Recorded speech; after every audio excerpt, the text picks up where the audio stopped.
Bienvenue à tous dans ce nouveau numéro de cette émission. Madame, Monsieur, merci de nous rejoindre sur Télé 50. Aujourd'hui, nous allons nous intéresser aux réformes entreprises par la ministre nationale de l'Éducation, Madame Raissa Malou, dans son secteur justement, puisque cela fait déjà 7 mois, jour pour jour, depuis qu'elle est à la tête de ce ministère. Et bien, pour en parler, je reçois le professeur Kenny Calais. Il est conseiller en lien avec les SU, à qui j'ai dit bonjour et bienvenue. Bonjour et merci.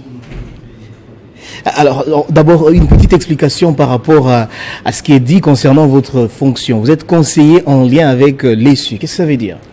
Ça veut dire que dans la politique éducative de la nation, il y a, n'est-ce pas, une continuité pédagogique. Lorsqu'on part de la maternelle, le primaire, secondaire, ce sont les mêmes élèves, les mêmes enfants de la République qui finalement se retrouvent dans le supérieur. Il est donc important que les deux secteurs puissent être en synergie, notamment pour harmoniser les suivis pédagogiques, pour que la qualité des acquis, des connaissances avec lesquels sortent les élèves au sortir du secondaire soient ceux dont ils ont besoin pour poursuivre les études universitaires. Il y a aussi le fait que nous devons interagir pour notamment les élèves qui arrivent à l'enseignement supérieur, que les SU s'assurent que ceux-là ont réellement réussi l'examen d'État. Donc il y a une interconnexion de nos données qui est importante. Il y a aussi dans la proposition de filières d'éducation, de filières de formation universitaire, lorsque les élèves quittent le secondaire, ils ont droit à une orientation pédagogique. Donc il faut qu'ils choisissent, n'est-ce pas, leurs études supérieures. Et ce choix-là ne peut être fait que si, au niveau secondaire, nous sommes éclairés par rapport au choix des formations supérieures qui existent. Donc c'est une interaction permanente qui existe entre le ministère qui s'occupe de l'enseignement primaire, secondaire et technique, ainsi que celui s'occupant de l'enseignement supérieur universitaire. Alors, très rapidement, je voudrais qu'on aborde... D'abord, avant d'aborder les réformes entreprises par la ministre Raissa Malou, j'aimerais qu'on parle de la rentrée la reprise des cours, on va dire. Le 6 janvier dernier, après les vacances de Noël et de Nouvel An, comment ça s'est passé cette reprise? Est-ce que ça s'est passé dans les meilleures conditions sur l'ensemble du pays? Merci pour la question. C'est important de rappeler effectivement que la reprise a eu lieu. Sur toute l'étendue du pays, il n'y a pas eu de zone où il n'y a pas de reprise, donc il n'y a eu aucun problème, aucun couac à ce niveau-là. La totalité des élèves régulièrement inscrits dans les écoles de la République ont pu regagner les salles de cours et les enseignants censés leur donner le cours ont été présents et nous n'avons pas eu de problème de ce niveau-là. Le calendrier annuel existe déjà, donc nous sommes actuellement pile poil dans le calendrier, il n'y a pas eu de retard particulier. Il n'y a pas de cas particulier à signaler concernant par exemple les enseignants, etc. Ils ont tous répondu à leur rôle justement qui est celui d'enseigner. L'intégralité des enseignants ont repris la craie, il n'y a pas eu de problème de ce côté-là. Ok, j'aimerais qu'on parle des réformes qui sont entreprises par la ministre qui a déjà fait plus de 7 mois, on va dire maintenant, elle est dans son 7e mois, nommée par le président de la République Félix-Antoine Tshisekedi, beaucoup des réformes, mais j'aimerais que vous puissiez nous aider à découvrir justement ces réformes, mais aussi permettre à tous ceux qui nous regardent partout dans le monde d'en saisir la quintessence. Quelles sont les grandes réformes entreprises par Madame Raissa Malou? C'est une question importante et je vous en remercie parce que lorsqu'on arrive à la direction de ce grand ministère, il faut bien que vous portiez de réformes, de choses que vous voulez mettre en place en remplacement ou en amélioration de celles qui déjà existaient avant. Il faut d'abord dire que l'action du ministère qui est le nôtre, l'éducation nationale et nouvelle citoyenneté, s'inscrit dans un cadre précis que nous appelons le plan quinquennal d'éducation 2024-2029. Ça veut dire que c'est un document, une feuille de route écrite et validée par la primature qui précise le rôle, qui précise la tâche de la mission pendant ces 5 ans dévolus à notre ministère. Ce document sert à la fois de feuille de route. Dans ce document-là, vous avez les principes directeurs qui portent le ministère dans son action. Il y a aussi les ambitions du ministère, les objectifs du ministère pendant ces 5 années. Et donc, la totalité de choses, des réformes ou des améliorations qui sont faites dans notre ministère s'inscrivent dans un cadre précis qui est le cadre du plan quinquennal. Alors, le plan quinquennal dont vous parlez, qui est une innovation, parce que c'est une première quand même, il faut le signaler, au niveau du ministère de l'Éducation, ça n'a jamais existé. Une innovation de la ministre Raïssa Mal. C'est cela, c'est important, puisque l'action politique ne peut pas être seulement une action ponctuelle qui réagirait par à coup. L'action politique s'inscrit dans un cadre, dans une vision. Et donc, le plan quinquennal qu'a produit le ministère par son Excellence, Madame la ministre d'État, Madame Raïssa Malo Dinanga, c'est un plan qui précise de manière ordonnée, de manière presque philosophique, c'est-à-dire que ça trace la voie de ce que nous voulons faire, mais surtout de comment nous allons faire. Et donc ce plan-là, lui-même s'inscrit ou s'inspire du programme d'action du gouvernement de l'excellence Première ministre Madame Julie Souminois, et ce programme-là d'action du gouvernement lui-même repose, n'est-ce pas, sur la vision du chef de l'État, Félix Antoine Tshisekedi. Donc c'est un plan important qui fait que la totalité des actions et de réformes et des choses entreprises par les ministères s'inscrit alors dans une logique, et que ce n'est pas simplement de par à coup, mais c'est plutôt une politique soutenue, cohérente, qui a un objectif et un but précis. Alors, veuillez nous parler des réformes, des différentes réformes entreprises par Madame la ministre nationale de l'Éducation. Merci beaucoup, c'est important. À l'heure où nous parlons, la totalité des réformes prévues dans le plan quinquennal et dans le plan du ministère ne sont pas encore mises en place, puisque nous avons le temps de le mettre en place. Donc je voudrais ici ne parler que de ce qui a déjà été fait.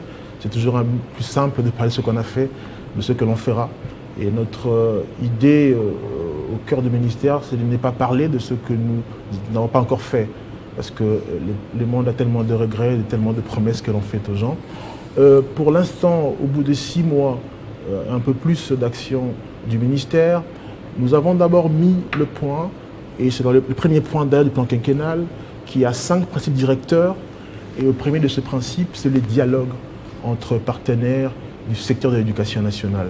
C'est important lorsque vous dirigez, lorsque vous avez beaucoup de personnes à faire interagir, que vous ne puissiez pas décider d'en haut par force et imposer des choses. C'est important de faire participer à la décision et à la réflexion l'ensemble des changements et des réformes que vous voulez faire.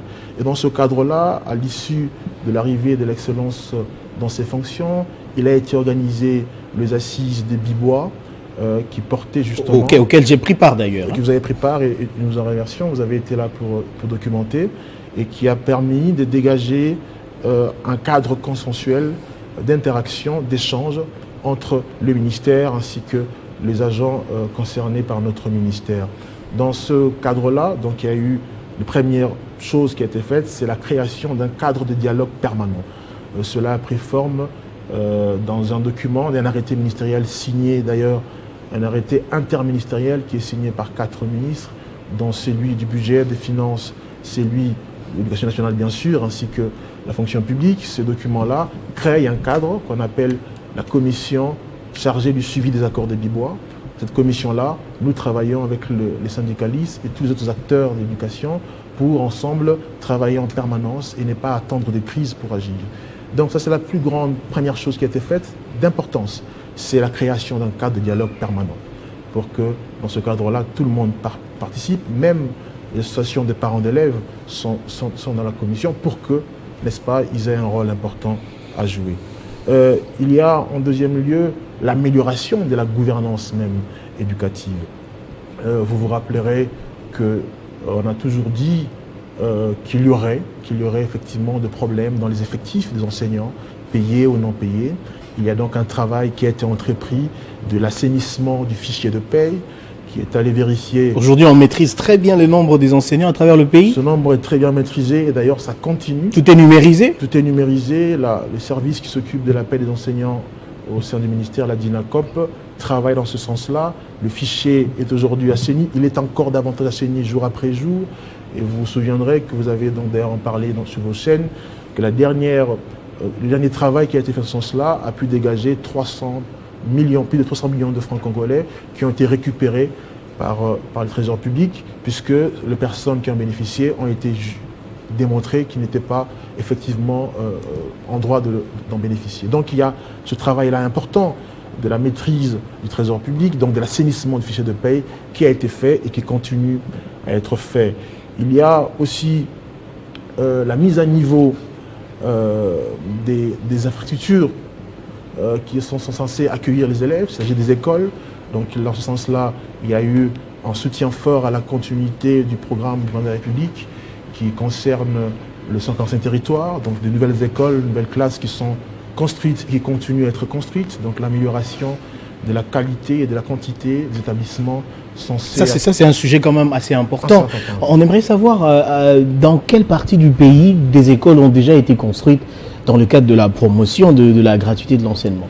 Le 147 territoires quadrille tous les territoires nationaux, donc il n'y a pas de point privilégié. Aujourd'hui, nous sommes à plus de 5000 écoles en construction qui sont bientôt livrées, donc il y a vraiment un quadrillage national de sorte qu'aucune partie du territoire national ne soit, n'est-ce pas, écartée de ce projet. Donc, toute l'état de la nation est concernée, tout lieu, tout instant. Nous sommes en construction et en réhabilitation des infrastructures déjà existantes. En termes des chiffres aujourd'hui, est-ce que vous pouvez nous donner des estimations? Combien d'écoles sont déjà sorties de terre? Au minimum, aujourd'hui, nous parlons souvent en termes de classes. C'est un peu notre façon de compter. Nous pourrons parler aujourd'hui au minimum de 5000 classes, nouvelles classes qui sont donc en mesure d'accueillir les élèves. C'est très important et ce travail-là continue à être fait. Et donc, au jour d'aujourd'hui, au-delà de cette réforme liée aux infrastructures, quelles sont les autres réformes? Oui, il y a d'autres réformes, notamment celui de l'examen d'État, qui est un examen important chez nous.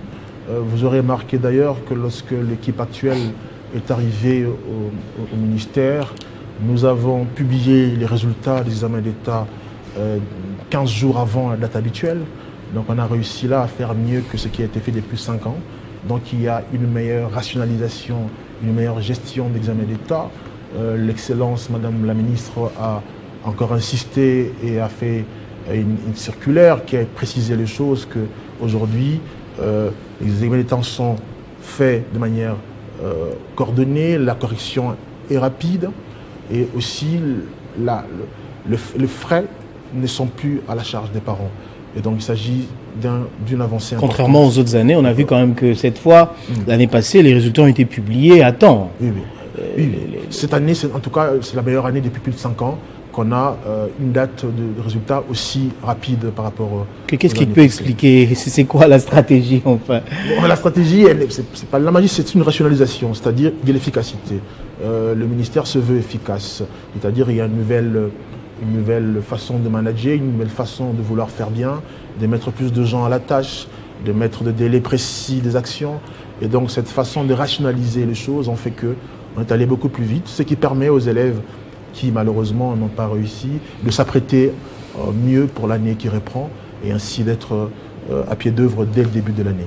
Alors il y a quand même une phrase qui a retenu mon attention. Le plan quinquennal se positionne comme une réponse stratégique aux défis complexes auxquels le système éducatif congolais est confronté. Quels sont ces défis, les grands défis? Le grand défi que nous avons, nous pourrons les résumer en 3. Le premier défi, c'est celui de l'accès. C'est-à-dire qu'aujourd'hui, ce n'est pas la totalité des enfants en âge de scolarité qui sont inscrits à l'école. Et pour des raisons que vous savez, autrefois, il fallait payer de frais pour, n'est-ce pas, aller à l'école. Et donc cela a limité beaucoup de familles dans leurs moyens d'envoyer les enfants à l'école. Et donc l'amélioration de l'accès, du nombre d'élèves qui vont entrer dans les systèmes, c'est un défi majeur pour un pays comme le nôtre. C'est important. Le président de la République, dans son discours, sans doute un des plus importants d'ailleurs, qu'il faut lire, c'est celui de juin 2019 à l'ONU, il dit que la question de l'accès à l'éducation est pour nous une question prioritaire, car l'expérience du développement a achevé de nous convaincre qu'il n'y a de richesse que d'hommes. C'est très important que l'accès soit amélioré. Donc cet accès-là continue. Et ça continue notamment en multipliant les classes et en renforçant, n'est-ce pas, le nombre d'enseignants devant les élèves. Deuxième défi, ce n'est pas seulement le nombre, c'est aussi la qualité. Dans quelle formation allons-nous donner à ces enfants qui viennent? Donc il y a le renforcement de la qualité. Cela passe par le renforcement de la formation des enseignants et l'amélioration des techniques et des méthodes d'apprentissage. Alors, monsieur le professeur, en parlant justement de la qualité, j'aimerais prendre au mot, ça préoccupe la population qui nous suit. On se demande, la gratuité de l'enseignement a été décrétée par le chef de l'État, conformément à la Constitution, mais qu'en est-il de la qualité de l'enseignement? Est-ce que tous ces enfants qui ont désormais pu reprendre le chemin de l'école gratuitement étudient dans les bonnes conditions? Et est-ce que la ministre suit de près cette situation? C'est important que l'école, on ne vienne pas seulement à l'école. Le but, ce n'est pas d'aller à l'école. Le but, c'est d'aller se former dans les meilleures des conditions. Et donc, pour cela, il faut améliorer la qualité des enseignements, apprentissages que l'on offre aux élèves de la République. Et donc, pour cela, ce que fait le ministère actuellement, c'est dans le plan quinquennal, c'est le renforcement des compétences des enseignants. Donc, par des formations nouvelles qui sont mises en place, ceux-ci sont mieux formés à leur métier d'enseignant, aux méthodes nouvelles de pédagogie. Nous avons au sein du ministère toute une cellule qui s'occupe des innovations pédagogiques. Tout ceci pour permettre des meilleurs enseignants, parce qu'au fond, il n'y a de bons élèves que s'il y a de bons enseignants. Et donc ce travail-là est fait. Évidemment, j'essaierai en défaut de vous dire que c'est fait entièrement. C'est un travail de longue haleine qui est fait. Il y a une volonté, il y a les moyens qui sont mis en place pour être faits. Et dans ce cadre-là, nous avons aussi l'intégration des technologies de l'information et de la communication dans l'enseignement, pour que l'enseignant, en appui de l'enseignement traditionnel, l'enseignant ait des outils nouvelles pour pouvoir encore mieux préparer ses leçons, encore mieux illustrer ses leçons et finalement encore mieux préparer ses élèves à la vie qui les attend après. Alors la ministre nationale est la gardienne de la gratuité de l'enseignement. Oui. Cette, on va dire, mesure qui a été respectée par le chef de l'État, une mesure constitutionnelle. Mais j'aimerais savoir comment se porte-t-elle, parce que parfois ça donne les arguments aux opposants, dire bon voilà, ça a été décrété, mais dans quelles conditions? Est-ce que les élèves étudient dans les meilleures conditions possibles? Elle, en tant que gardienne de la gratuité de l'enseignement de base, vous êtes son représentant. Comment elle gère cette gratuité de l'enseignement? Effectivement, c'est important. Le ministère a à cœur d'accomplir réellement sur le terrain cette volonté ferme du chef de l'État, qui est celui de permettre à tout enfant, qu'importe son origine sociale, d'avoir accès à la formation. Il faudrait dire qu'il n'y a d'œuvre parfaite que l'œuvre divine, mais l'œuvre ici dont nous parlons, il faudrait garder les chiffres. Nous parlons au minimum aujourd'hui de plus de 4 millions d'enfants qui ont intégré le système scolaire, qui n'auraient pas pu intégrer ce système s'il n'y avait pas de gratuité. C'est colossal. Plus de 4 millions. Plus de 4 millions d'enfants. C'est important que les gens sachent que... C'est des chiffres vérifiables sur le terrain. C'est très important que les gens réalisent ce que cela représente en termes d'efforts pour la nation. Et je voudrais, si vous permettez, dire quelques mots là-dessus, parce que c'est important que les gens réalisent. Nous disons souvent gratuité, c'est important de le dire, mais pour nos enfants, ce n'est pas forcément gratuit, parce que l'enseignant qui vient enseigner, il est payé, la craie, elle est payée, l'établissement est pris en charge. Mais qui prend en charge ça? L'enfant, pour lui, c'est gratuit. Ça veut dire que la République, la somme des hommes et des femmes qui composent la nation, mettent par leurs taxes, par leurs impôts, l'argent à disposition de l'État. Donc, c'est une volonté nationale des hommes et des femmes qui disent qu'importe mes moyens à moi, par mes impôts, je m'assure que chaque enfant congolais, indistinctement de son niveau de vie familiale, ait accès donc à l'éducation. C'est très important pour un enfant de savoir que si je vais à l'école, j'y vais par la volonté nationale. Dans cet enfant-là se crée quelque chose d'important, un sentiment de devoir envers sa nation, mais aussi de reconnaissance, ou pour parler plus simplement d'amour de la patrie, puisque l'amour de la patrie n'est pas comme ça par l'opération du Saint-Esprit, il naît par une conscience que la République m'a donné quelque chose. En permettant aux enfants du pays de venir étudier gratuitement, c'est une dette qui ne leur est pas imposable, mais c'est une dette morale. Ces enfants-là pourront demain, dans leur choix même de métier, dans leur choix de vie, se souvenir qu'ils ont été à l'école grâce à l'État, grâce à la République finalement, c'est-à-dire à tous les aînés qui les ont financés par leurs impôts. Cet enfant-là, en lui, il a un sentiment de fierté, il a un sentiment de respect pour ses aînés, il a un sentiment aussi de redevabilité pour sa nation. Il peut se dire que puis-je faire pour mon pays, puisque déjà le pays, avant que je n'aie été en âge de faire quelque chose, le pays a investi en moi. Et investir dans les gens, c'est ça que ça représente ça. Il faut que les gens réalisent que en instaurant la gratuité, ce que fait les présidents de la République, c'est plus que faire étudier les gens, c'est former la nation. La nation, cher monsieur le journaliste, oui, allez-y. Ce n'est pas les territoires. Les territoires, ce sont des gens qui viennent habiter dans un endroit. La nation, c'est bien plus qu'un territoire. Elle ne s'hérite pas. Le professeur Bioya disait c'est une conjugaison d'affection. Et donc cet enfant, en lui, il a une affection pour sa nation. C'est très important la gratuité et nous y travaillons tous les jours. Il faut revenir sur ce chiffre-là. Beaucoup de millions d'enfants sont aujourd'hui à l'école grâce à cela. Alors j'ai retenu deux choses. Vous dites que des millions d'enfants ont pu reprendre le chemin de l'école. Vous dites aussi que la gratuité se porte bien sous la ministre Raïssa Malou. Alors au-delà de toutes les réformes que vous avez évoquées, y a-t-il d'autres réformes que peut-être vous n'avez pas encore mentionnées jusque-là? Parce qu'on est en train de chuter. Il y a une réforme importante que je voudrais évoquer parce que vous rappellera que notre ministère autrefois s'appelait enseignement primaire, secondaire et technique et qu'actuellement il s'appelle éducation nationale et nouvelle citoyenneté. C'est important de parler donc de nouvelle citoyenneté. C'est une réforme importante. C'est un concept nouveau qui s'est ajouté à ce secteur. À ce secteur-là, puisqu'il s'agit non seulement de former des hommes et des femmes par le savoir simplement. Si l'éducation, si l'enseignement s'occupe uniquement d'acquérir les connaissances académiques et scolaires, l'éducation va plus loin parce qu'elle intègre la citoyenneté en disant qu'on ne forme pas seulement des gens qui savent, mais aussi qui ont le savoir-être. Et la citoyenneté permet de forger des enfants conscients de leur nation, amoureux de leur patrie, mais aussi respectueux de valeurs de partage, de valeurs d'altruisme, de valeurs de solidarité, des valeurs de respect du bien public. Toutes ces valeurs-là forment ce que nous avons appelé la nouvelle citoyenneté. Nouvelle parce qu'il y a aujourd'hui dans la citoyenneté de nouveaux entrants. Autrefois, c'était peut-être pas important. Aujourd'hui, nous sommes regardants, vous et moi, de notre impact sur l'écologie, sur notre environnement, puisqu'il faut en prendre soin. Et donc, toute cette dimension-là, la nouvelle citoyenneté est mise en place. Vous avez remarqué que nous avons remis en place le salut au drapeau dans les écoles. C'est important que les enfants aient un lien avec les symboles de la République. Nous avons mis en place le serment de l'élève. Oui. Tout cela est important et ça forgera des gens, non seulement qui savent en termes de connaissances, mais qui ont aussi un savoir-être. Alors là, on a chuté pratiquement. J'aimerais vous donner la parole en quelques secondes. Qu'est-ce que nous pouvons retenir de votre communication?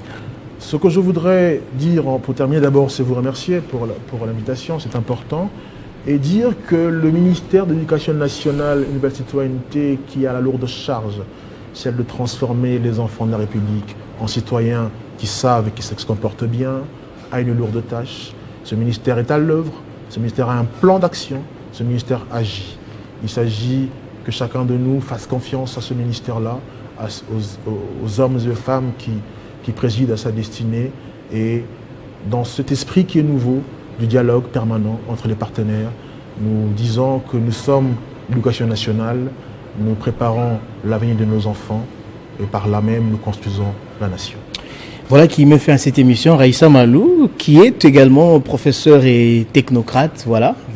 Vous avez compris que beaucoup d'actions sont faites justement à travers son management, conformément à la vision du président de la République. Monsieur le professeur Kenny Calais, je vous remercie d'avoir répondu à notre invitation. Tout a été clair parce que les explications ont été données de façon pédagogique. C'est moi qui vous remercie. Je rappelle que vous êtes conseiller en lien avec l'ESU. Voilà qui met fin totalement à cette émission, madame, messieurs. Je vous remercie de l'avoir suivi. Merci à vous. Voilà. Essentiel.